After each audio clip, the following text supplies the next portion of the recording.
Welcome to mining.com.au's Mining Minute. I'm Carolyn Ribeiro.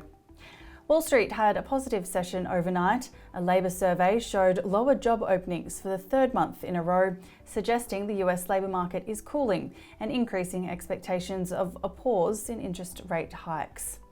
Meanwhile, the Reserve Bank of Australia's incoming Governor, Michelle Bullock, has flagged the impacts of climate change on our economy.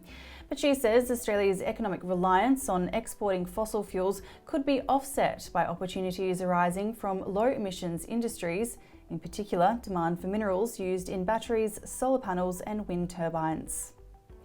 In commodity markets, iron ore has remained close to its monthly high. Gold climbed higher, as did copper. This year's Australian Gold Conference is underway in Sydney. Joining me live from Crown Sydney is Aruma Resources Managing Director Glenn Grayson. Hi Glenn, how's the conference going so far? It's good. It's reasonably buoyant. You come to these things and Kerry Stevenson, who runs it, is always upbeat and contrarian to gold price, of course. It's a good feel. It's always nice coming here.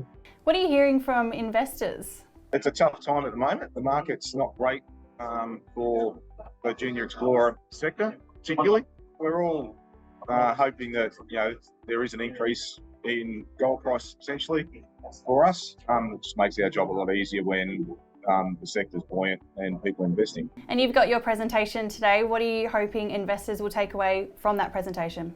I've got 3 really good projects that are exciting, that I think are really appealing and have their own merits for why you would go and do the work. So that's what I try to get across, is that the projects are valid in themselves and are robust. And I think I've been successful so far in exploring, and we'll continue with that. So what's your outlook for the gold price moving into the rest of this year and into 2024? The price should start moving soon.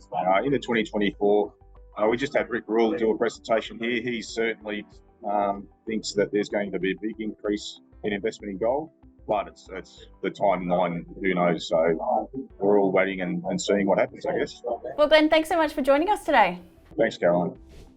To ASX News now, Director Resources and partner First Quantum Minerals have begun drilling the Money intrusion within the Mangaroon project in Western Australia.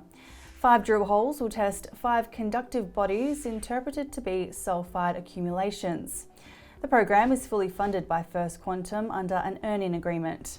As rare earth resource drilling wraps up, Dreadnought's MD, Dean Tuck, says the company is excited to return to the highly prospective nickel, copper, platinum group element targets at Bukathana North and High Range. And Ore King Mining has begun exploration at its Mkuju uranium project in southern Tanzania. Activities were postponed due to wet weather earlier in the year. Now, the initial program, including 3,000 metres of drilling and associated soil sampling, is underway. CEO Paul Williams says the company has high expectations of strong results given the project's proximity to the world-class Nyota uranium project and historical exploration on the project area. That's all in today's Mining Minute. I'm Carolyn Ribeiro.